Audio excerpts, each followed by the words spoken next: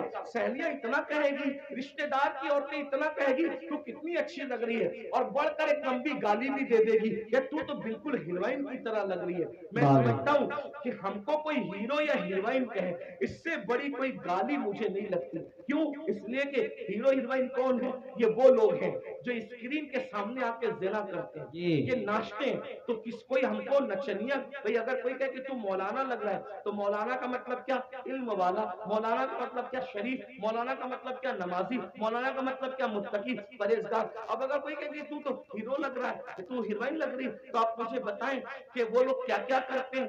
میں کسی سے نفرت نہیں کرنے کی بات کر رہا ہوں، میں کوئی نفرت کی بیج نہیں بولنے آیا ہوں، لیکن ایک بات کہتا ہوں، اسکرین پر آ کر کے زنا کرتے ہیں کہ نہیں کرتے؟ فاحشہ عورتوں سے بھی زیادہ گندے یہ لوگ ہیں کہ فاحشہ عورتیں تو چھپ کر کے گھروں میں زنا کرواتی ہیں، لیکن یہ تو اسکرین پر آ کر کے زنا کرتے ہیں، کیمرے کے سامنے آ کے زنا کرتے ہیں، بدکاریاں کرتے ہیں، اور تم خوش ہوتے ہو کہ مجھے تو یہ کہا جا رہا ہے، فلمی اداکارہ سے تشبیہ دی جا رہی، میں کتنی اچھی لگ رہی ہوں۔ میری بہن یہ گالی، اور سن لو، ایک ایسا گندا جملہ سننے کے لیے تم اپنے نبی کو ناراض کر رہے ہو، تم اپنے خدا کو ناراض کر رہے ہو۔ اللہ اکبر۔ اس لیے میری گزارش ہے، یہ دنیا ہمیشہ نہیں رہنے والی، یہ دنیا نے ہمیشہ نہیں رہنا، دنیا نے ختم ہونا ہے، بلکہ دنیا جب ختم ہوگی ہماری زندگی تو دنیا ختم ہونے سے پہلے ہی ختم ہو جائے گی۔ اور بزرگوں نے فرمایا قیامت جب آئے گی ضرور آئے گی، لیکن اس کی قیامت تو اسی دن آ گئی۔ کب آ گئی اس کی قیامت؟ جس دن ہماری روح کا رشتہ ہمارے جسم سے ٹوٹ گیا، جس دن ہمارا انتقال ہو گیا، اسی دن ہماری قیامت آ گئی۔ اب ہم آخرت کی تیاری نہیں کر سکتے۔